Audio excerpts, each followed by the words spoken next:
Okay. I'm not sure why I had so much trouble getting in. That was tricky. I did too, I've, Peggy. I did too, so I just got in as well. I don't know. I've never had those issues before, so interesting. Interesting. Well, thanks for getting us all connected here, Natalie. I appreciate it. No problem. Okay. Who wants to be the leader and who wants to do the summary? I can do. I'll volunteer for the final editing if that's okay. Okay. Do you want me to do the summary and do you want to edit it, Peggy? Like when I'm all done, take a look at it or what? Yeah. Okay. Okay. I can be the scribe. Well, and I'll send it to all you guys. And if you put it on a Google Doc, or are you going to email it, or what's the thought on it? You know, how would it be to email? I'm not that great at Google Docs. Okay. Can I just do it in a Word document and email it to you guys? Patch it. Email it to me and then I'll put it in a Google Docs, but it just says that the last 15 minutes of the HOA meeting, the person who is in charge of composing the summary should share it with the group. So if you just want to take notes of what you want to share, and if we agree with that, then you can like put it into complete sentences. How about that? Yeah, sure. That sounds good. Should we start with the prayer? Absolutely. Yeah, that'd be great. I'll be glad to offer that. Okay. Our dear Heavenly Father, we're so grateful for this day and to be able to meet together as classmates. We're grateful for the blessings we have to be able to learn and to grow and to become better disciples of Christ. We're grateful for the opportunities we have to share information and knowledge and to strengthen each other. We pray that bless us now with thy Spirit, that as we work together we will develop a friendship and that we will gain insights into the principles that we are learning. Help us to balance our family and school lives and to do all that we need to do to serve thee. Pray thou bless us and our families and all that we do. We ask this in the name of Jesus Christ. Amen. Amen. Thanks. Okay, hold on. Okay.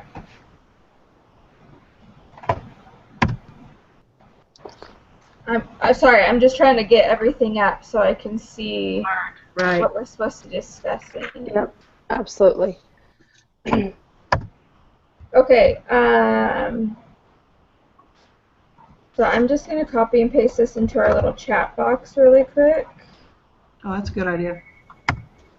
So these are the 4 points that we need to discuss in today's meeting. Okay. So this is the summary that basically you're going to have to answer. Excellent. Okay. So how do we want to start this?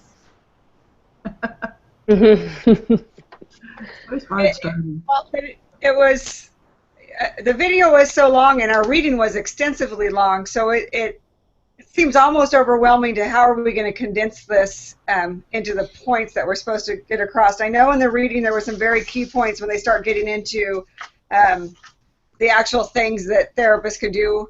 That's kind of how I just wrote notes on the reading. You know, I put, oh, therapist was really good at this, or this worked with Jimmy, or that's how I went about doing it. I don't know how we should start, you know, how we go about as a group. Well, let's just talk about like our experience with the video, like what we thought was good and what we thought, like what something that we would do if we were the professional, and then maybe we can kind of cut it down from there. Okay. So I'll start. I liked how the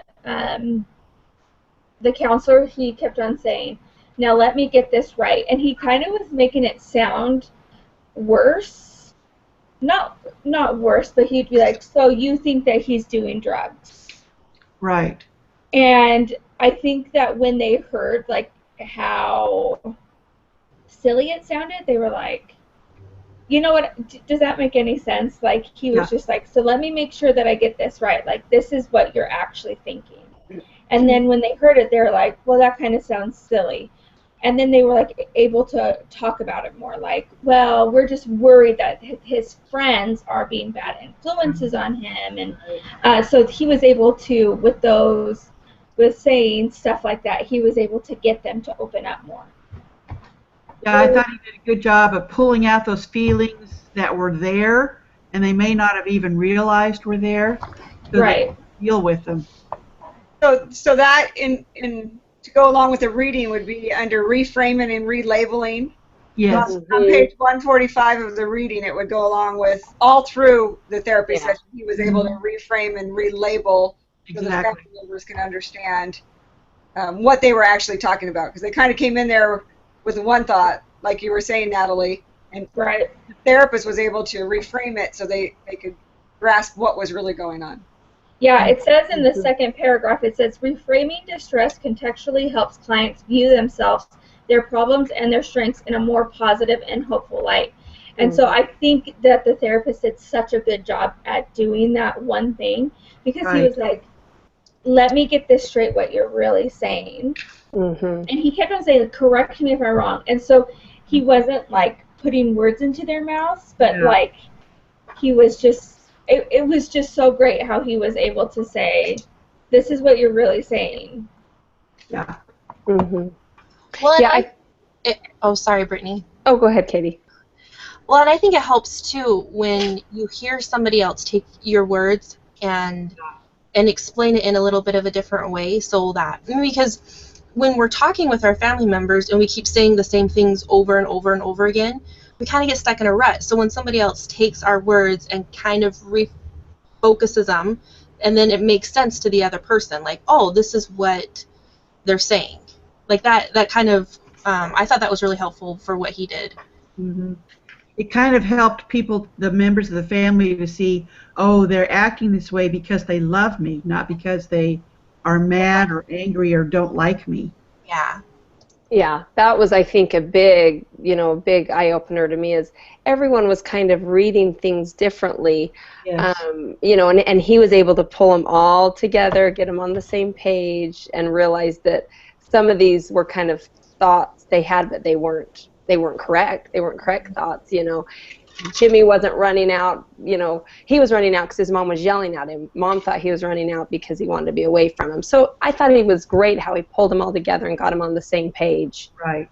And we can see, like on page 139 of our reading, where it says making sense of crisis experience, and it says that the therapist needs not to make assumptions based on their own experience. And so I think that he was really good at that,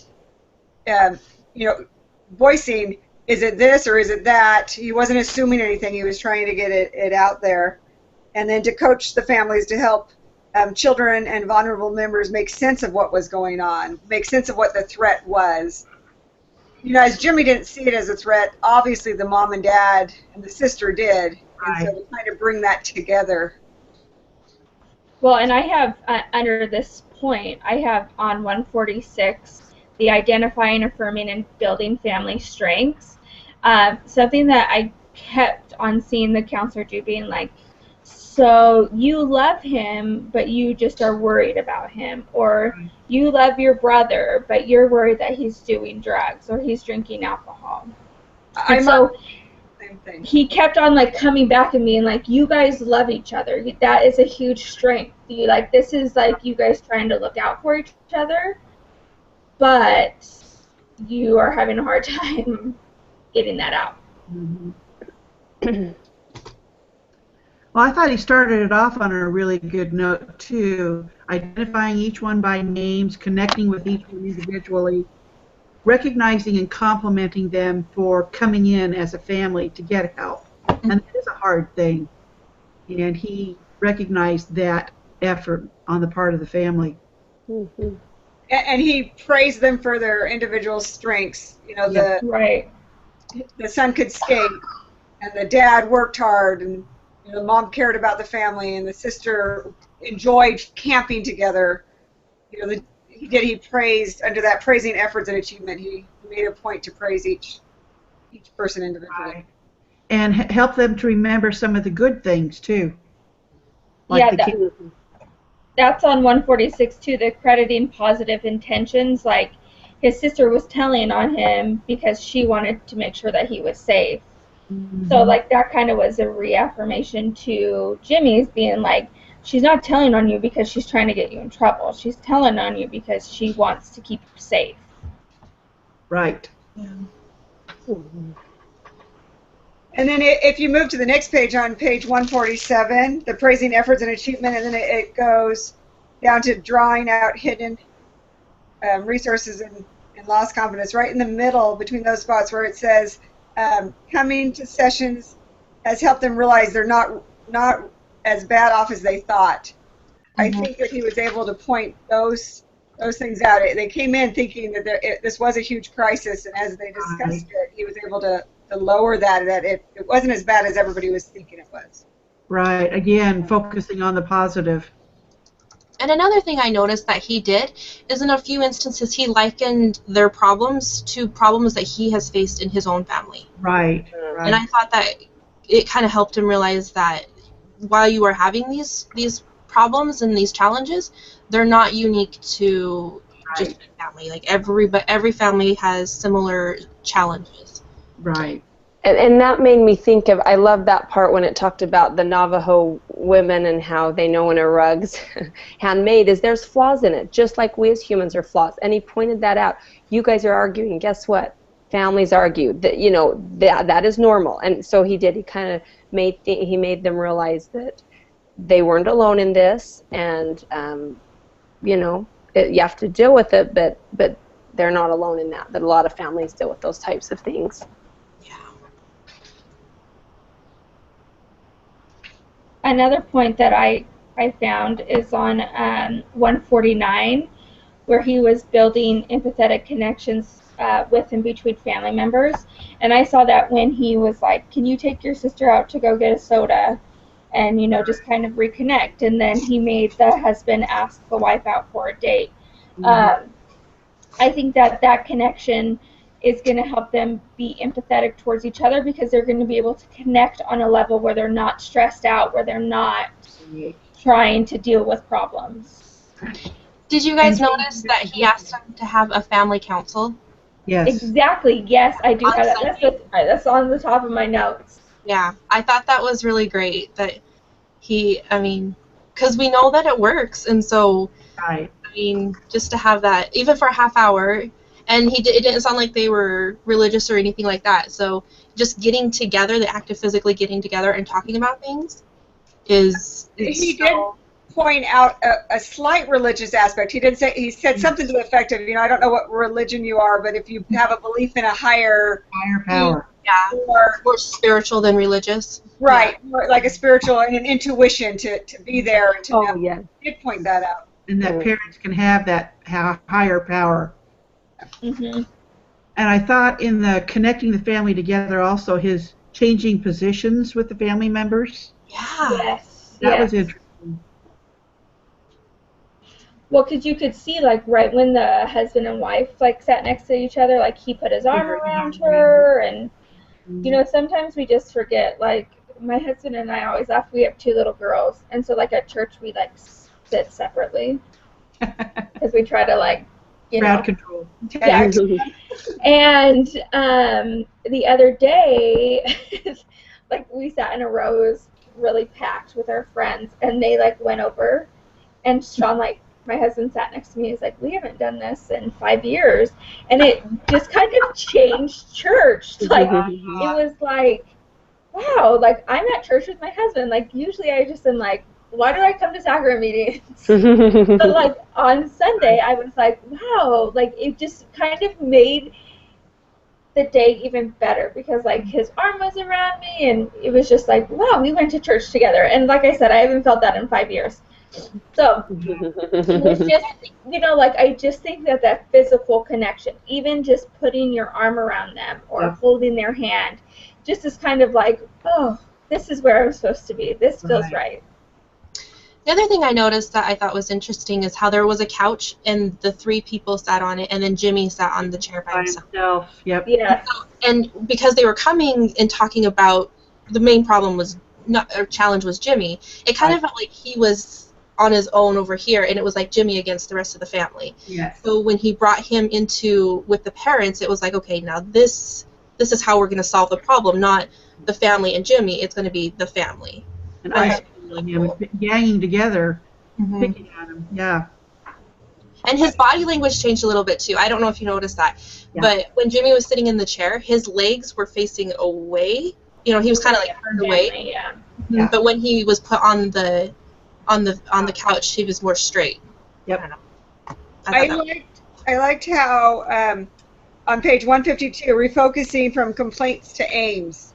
So as you were talking about moving him, all of that was taking place. We're moving the family all around, and we're going to change it from everybody complaining about Jimmy to what are we going to aim for as a family? What is each person going to aim for? Changing that focus again.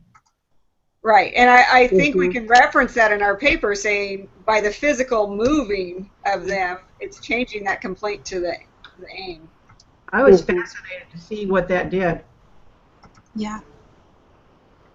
It opened up a whole other realm of conversation and discussion. Right. Different level.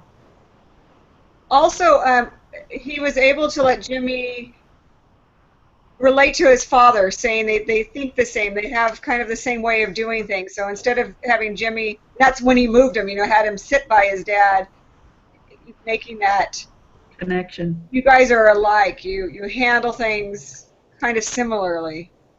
Well, and we learned from a couple weeks ago that helps an individual build resiliency is when they are closer, or when they befriend at least one parent.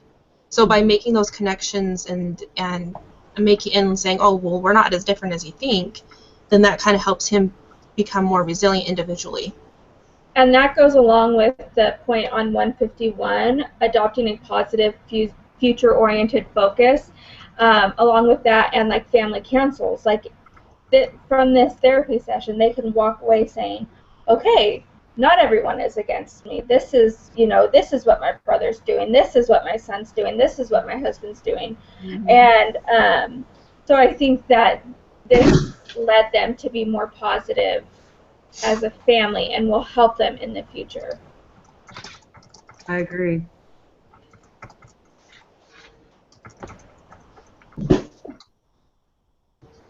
Something else he had said is, because I'm typing, I don't have my thing right up, but I have a note that I loved how he built the empathetic connections with and between family members. And I know we've kind of touched on that as what we've been talking about, but I'll make a note of it in my writings. Right. But he did. He was empathetic with them. He was empathetic for them. It was he would connect them. I mean, it was really interesting to see. I've never been in a therapy session. I've never seen one. I mean, it was really kind of interesting to see that empathy and love that he showed them was cool. Another thing I thought was interesting was he did not tell them what they needed to do. Right. He had to create a plan as a family. And I think that is the biggest thing of resilience. You have to figure it out yourself. Someone can't tell you what to do with your life. That's obviously Jimmy's problem, is he feels like that his parents are trying to boss him around. But it's once they come up with a family mission or whatever, goals to achieve to get them out of this stance, then that's huge in resilience, because they're solving their own problems, and it's a family thing. It's not just this is what the therapist told us to do. Right.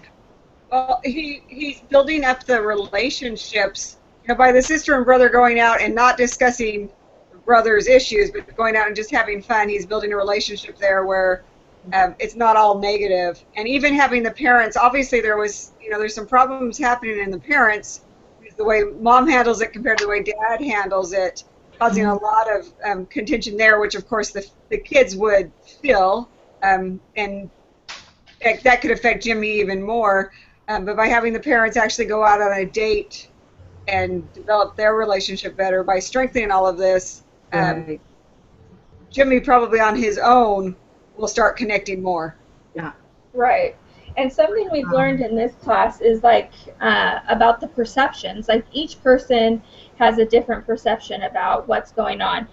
And I know Jenna can probably relate. But my daughter has a lot of health issues. And there are times where I'm like, she's not going to make it. And I know that's extreme. And then there's my husband who's like, she's fine. And I'm like, I get like so mad at him. I'm like, how can you say that? Like, you don't know, and all this stuff is happening, and this and this and this and this and this. And later on, I understand that I'm being just a little dramatic, but that's my perception on it. And his perception is like, I just have to think positive. I have to think that everything's going to be okay. Right. And it doesn't change anything because I still get mad at him for not being dramatic with me. But I think it's just like the heat of the moment for me. You know, and so it's like we just have to remember that everybody, like Jimmy thinks it's funny that everyone thinks he's doing drugs and drinking when he's not. You know, it's like, but everybody has their different perceptions. Right. Yeah, I have that. I have a son who has a chronic illness, and when he flares up, I get tense and stressed, and it comes out, and I don't watch his medicine and stuff like that on any regular basis, but when he has a flare-up, then I'm much more connected to him and I'm asking about it. And, you know, he'll come back and he'll say, well, it's not like I'm going to die. And I know that that's his perception, but of course, me as my child and his flare-ups and the things that happen, I can easily go there. Well, no, you might not die, but you might be really, really, really sick. And that's very hard, watching him that sick. And so, but our perceptions are very different. Did you guys notice that at the beginning he kind of went through the ABC model with them? Yeah. Yes. So he came in, he talked about the actual event, like what's bringing you here, and then he went to the responses, but he spent a lot of time on what you guys were talking about, their perception, their thoughts, what is everybody feeling. And I thought that was really interesting that he didn't say, okay, we're going to be doing the ABCX model. Like, he just started it, and it just helped organize the thoughts so nicely that framework. It just provided a great structure. And I like how he really was able to show to the kids the different perception mom and dad had. Yes. Right. Because I think that the tension between them probably caused a lot of stress for the children. Yeah, I think it probably magnified it. Yeah. We have some friends, their son was born severely disabled, and it was a hard, many years of taking care of him. He was in a wheelchair, and he finally did eventually pass away. And it was interesting to see the different responses of family members. The dad immediately went into the garage, packed up his wheelchair, packed up all his clothes, everything that belonged to him, and donated it to, well, down here it's Goodwill. And the mother had things that she wanted to hang on to, and she was really upset. She couldn't understand how he could just eliminate that from their lives. That was his way of coping with it, and she had a different way, and they really had to work through some of those issues together, which they should have done before he did that. But we all do have different perceptions and ways of coping. Peggy, and that goes right along in our reading towards the end, where they're saying for therapists to work with families before the crisis, that ending crisis hit. If there was some discussion, if they had been in therapy and had been able to discuss that. And I think when we're watching with Jimmy, he's not doing drugs or drinking yet, but that certainly is a possibility. Right. And so by getting into therapy now, and the therapist actually bringing that out, it's preventing. It's preventative. So much more effective than trying to fix it after. Yeah, they brought up that example of the dentist, and I thought that's true. They prevent major issues by having your checkups, but how often do we really think about therapy as a preventative? It makes sense, but I hadn't thought about it in those terms, being a preventative. Right, and just like you don't want to go to the dentist, who wants to go see the therapist when things are happening? I know, because of my son, I've been in a lot of therapy, my son in personal things with me, but my dad got diagnosed with a terminal illness, and he was going to die, and he has since passed, but I hadn't been seeing my therapist for a while, but I called right away as soon as we got the diagnosis and said, can I just come in so I can process this as we go through the few months that it's going to take? And it was very helpful for her to work with me on things that were coming up. How are you going to relate with your mother? What are the plans? That was smart to do that. That was really smart. Yeah, that's really smart. Interesting. So we're approaching the last 15 minutes of this discussion before we do the summary, and I was just wondering if we can continue, Or Brittany, do you have the last bullet point where it says discuss and record how a treatment professional or paraprofessional might prepare to capitalize on such opportunities to introduce or reinforce the types of resiliency factors from Walsh's article? Do you want us to go over that, or have you pulled stuff?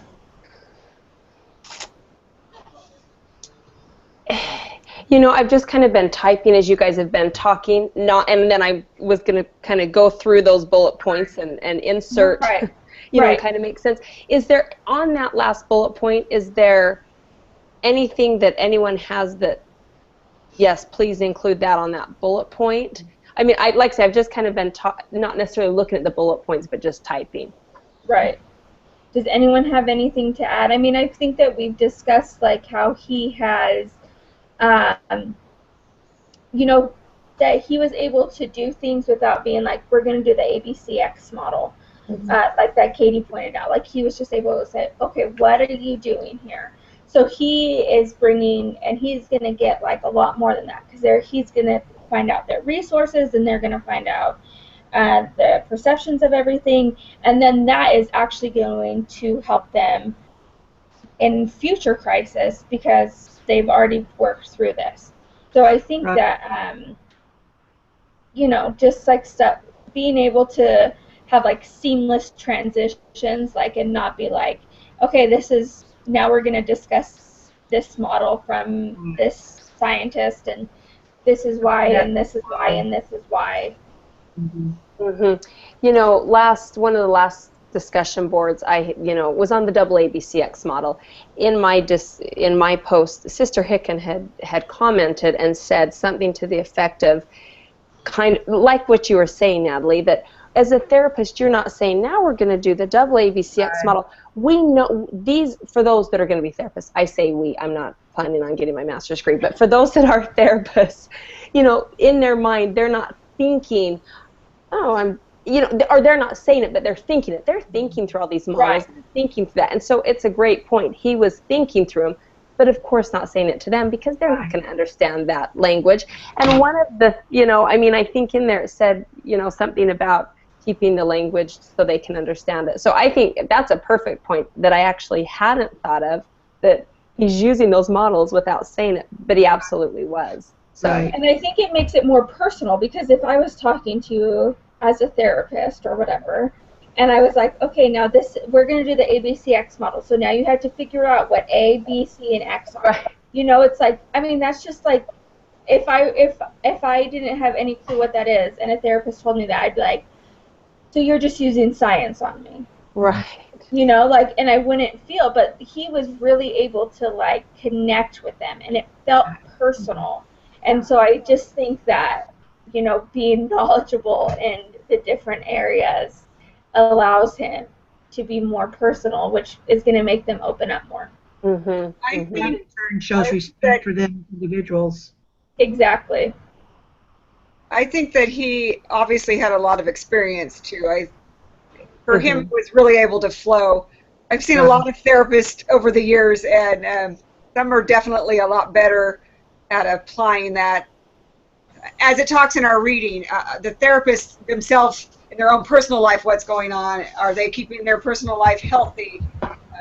I had a therapist, which obviously something was going on in their own life, and they couldn't stay connected. So, some of it goes along with that. I have a question for you guys. You know how we studied the model for resilience and adaptation versus adjustment. Right. Will this family just adjust? Because this isn't huge. Will they just adjust and go back to normal, or will they have to be pushed all the way to adapting to a new normal? Well, I think that Jimmy is going to have to adapt in letting his family know where he is, and that's something that cannot just be adjusted. Like, he has to change in that area if he wants this part of his life to go right. Does that make sense? Like, I don't think that the adjustment will be enough. Out and he gets a job, or he goes to college. It would change. It wouldn't just be adjusting. It would change. I don't know. What do the rest of you think? I was going to say the family is really, because they're growing, and like the therapist pointed out, they're kind of going through a restructuring process where Jimmy's not in school anymore. He's an adult, so he's trying to find his new responsibilities in life and his own path. And his sister is getting to that same age where she's going to be getting it. She's a senior, so she's going to start thinking about her future. So it's not going to, I don't feel like it's going to go back to the way it was when they were both in, you know, their early teens. I feel like because they're moving more towards adulthood, the way that they come to conclusions is going to change as well.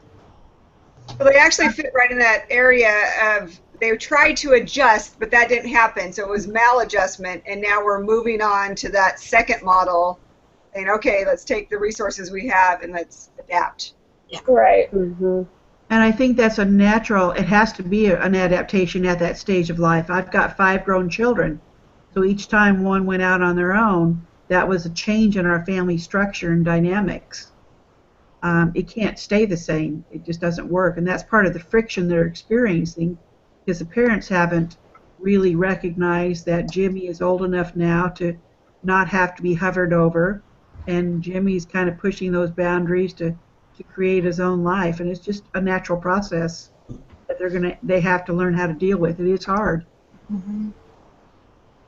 It is hard. I've got one coming home from a mission and another one leaving to college all in the next couple.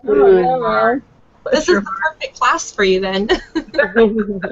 Yeah, sometimes I think it's too personal. Yeah. I think, too, the therapist was very wise in having them start out with small steps, getting the soda together, going out on a date. These are things that can be done, giving them a foundation with some positive experiences so that they can grow and adapt from there. And then follow up. Yes. He talks about following up, and I think that the reinforcing the resiliency, it's not something that you learn in 45 minutes. One and done, yeah. You have to build on top of it, like Peggy was saying, but I think that's one thing that he did well, is said, okay, we're going to follow up and talk about it and keep building on it. And then he recapped the whole session. This is what we talked about. This is how you felt. This is what you're going to do. We'll meet again next week and see how it went, type of thing.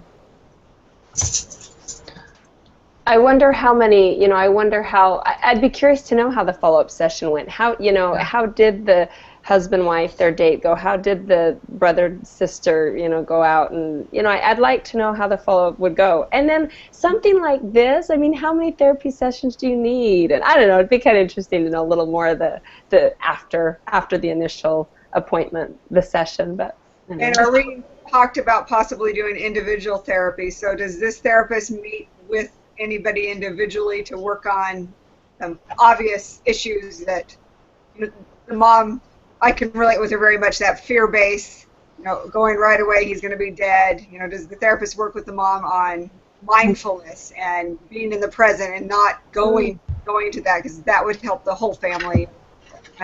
Obviously, Jimmy, why is he out late at night? Why is he not pursuing college or a job? So Right. therapy, personal therapy there to figure that out. I would like to know too what happened. A mood log might be helpful for the mom, especially. I think so. Help her deal with Even some the of the. sister, because they had very similar characteristics. Yes. Yeah. They were like big worriers. But do you think the sister's intention is worry, or is her intention, I want to get my brother in trouble? I think it's worry. I think it's worry. I think it's worry. Or maybe being protective of mom. She sees how stressed mom's out and she needs to fix that. Yeah. That's a good one, too. Yeah. I only asked that because in high school, like, my sister and I weren't close. She's my best friend now, but I would be like, oh, you're 5 minutes late after your curfew, I'm going to tell mom. It's just like, so, and it was so stupid, and like we laugh about that kind of stuff all the time now, but, and so I just kind of kept thinking, like, does she really care about Jimmy, or is she just trying to be like, look how perfect I am, I'm not doing anything, and see what Jimmy's doing? Yeah, I mean, there was definitely a tone in her voice, like, let's not sugarcoat this. This is what he's doing. Right. Like pointing it out. Bring it up. When he asked why you were here, she's like, Jimmy. Yeah, she was the first one. That's what I mean. It's just like, I don't really know if she's as worried as she says she is. Interesting thought. I Yeah. hadn't looked at it like that. I hadn't either. It's because you were never the tattler.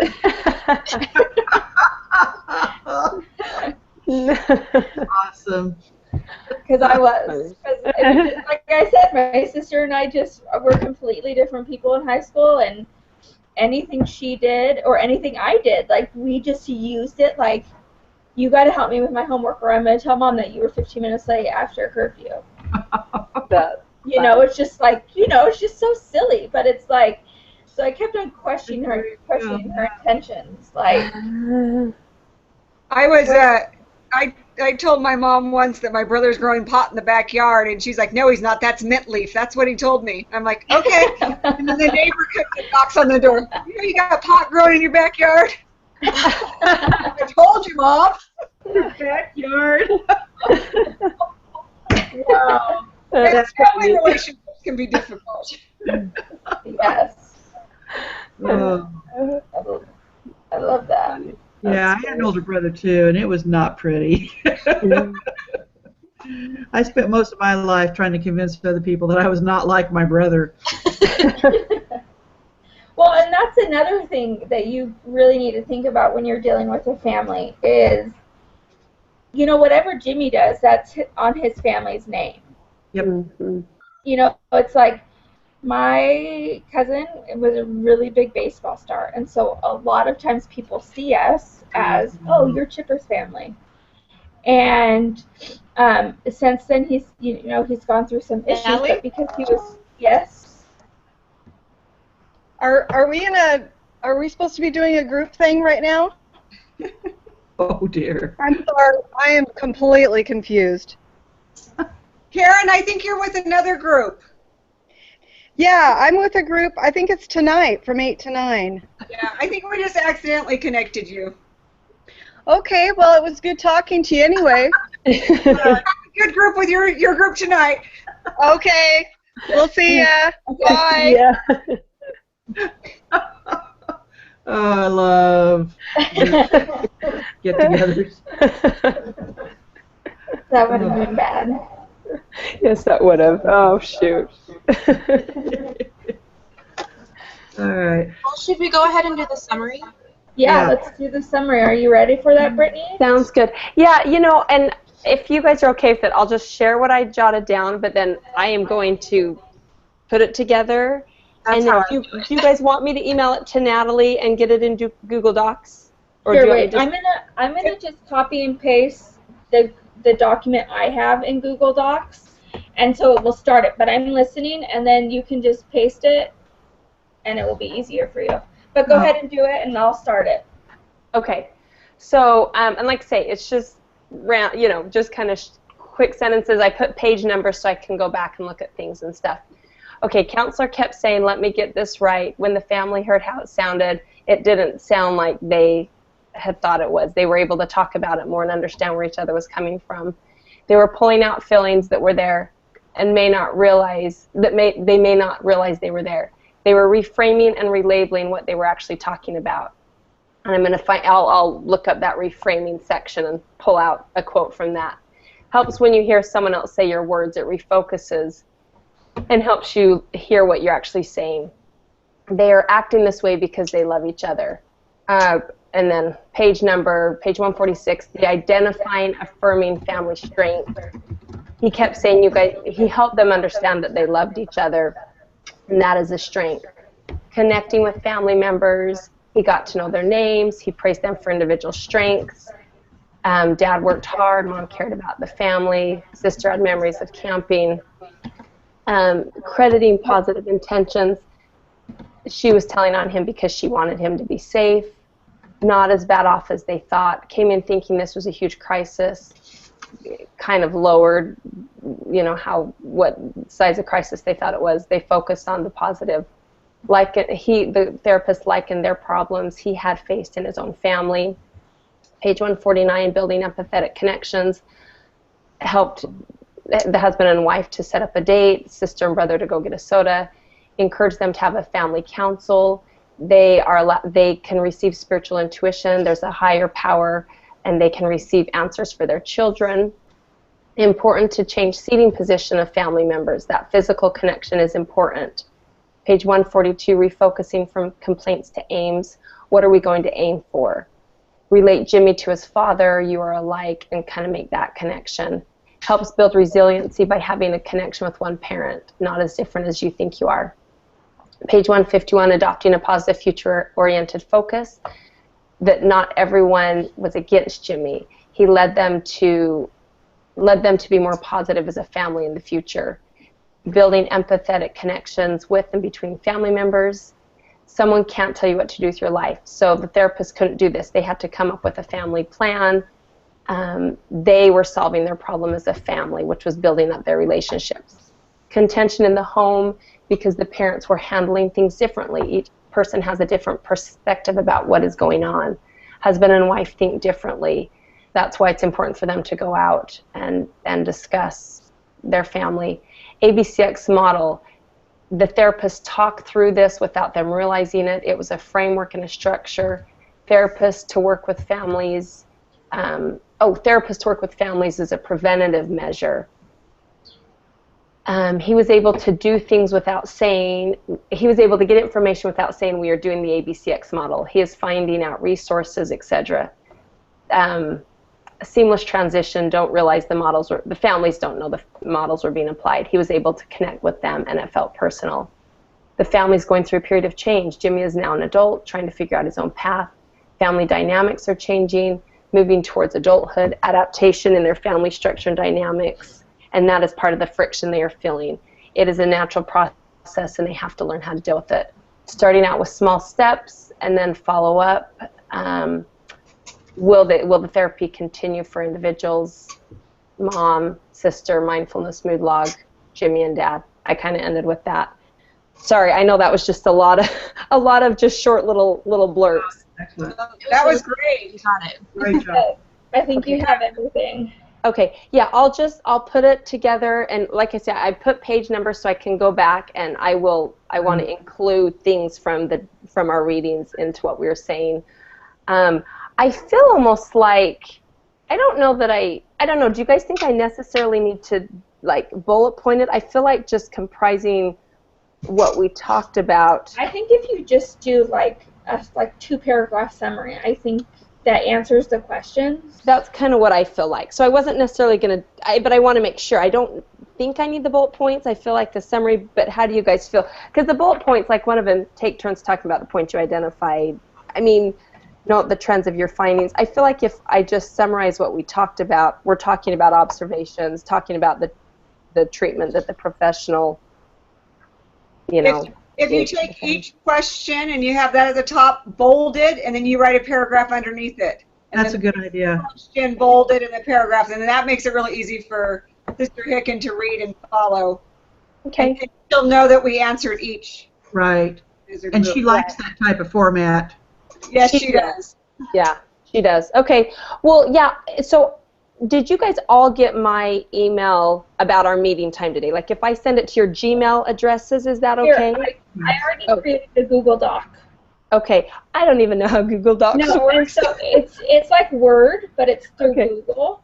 Okay. So just type all of your notes in there, and we can see, like, as you're writing, we can see what you're writing. So it's like an active. And let's just... We can go in and edit too. Yeah, and you can copy, like, you can do everything in Word and then, like, copy and paste it into Google Docs. Okay. And then so let's just say that when you read it and you feel like it's okay, put your name at the top. So all of our names will be at the top, and that's how we know that we agree with what it says. Oh, okay. And then who's going to submit it? Who's turning it in? Because only one of us turns it in. Right. I can submit it. If it's done by tomorrow, I can submit it. Okay, tomorrow so Friday, what time should we have it done by tomorrow? I'm out of town. I'm leaving tomorrow night at 6, and I'm in Las Vegas. So 7 your time. You're in Pacific, right? Yeah. You're Pacific. Okay, I'm Pacific time too. Okay. So maybe like by Friday at 4? Yeah, For that's perfect. what time? Mountain time, Mountain time, 4 o'clock. That's Where are 3 you? o'clock. I'm in California, so I'm Pacific time. Okay, so I'm in Nevada, so. Okay. And I We're just won't have any internet access on Friday night or Saturday. So. Okay. So 4 o'clock Pacific time. Yeah. Does that work? So make sure everybody check. Because if your name's not on there, then I'm not gonna I'm just gonna submit it without your name on it. Yeah, and in order to get credit, all of our names have to be on it. So, right. So Right. by you going in and reading and putting your name on there states that you agree with what it says and that you're gonna get credit. Okay. So how do I get the Google Docs? Do you email that to me? So it's in your email, and you just have to accept to edit. Okay. And then it comes up and it looks like a Word doc. Okay. And then after I put it in, I just send it out to you guys, your Gmail accounts. No, it's just close it out, and we can open it up. You guys can open it once I accept it. Perfect. Okay. It saves everything as you type. So, like if you type something and one of us sees a spelling error, we just go in and change it. It will just change it automatically. Okay. Awesome. I think it saves every 5 seconds. So. Okay. Great. And it will say at the corner last saved 10:02 a.m. Okay. Perfect. Well, I'll go in and do that here right away so you guys can, take a look at it. But yeah, if we have it done by tomorrow afternoon, then you can submit it, and yeah, that sounds great. And if it's done today and everybody reads and edits today, I will I will submit it right away. Okay. Alrighty? Alrighty. You guys are awesome. Thank you guys. That was great. Yeah, thank you guys. Awesome. Bye-bye. Bye, everybody. Bye.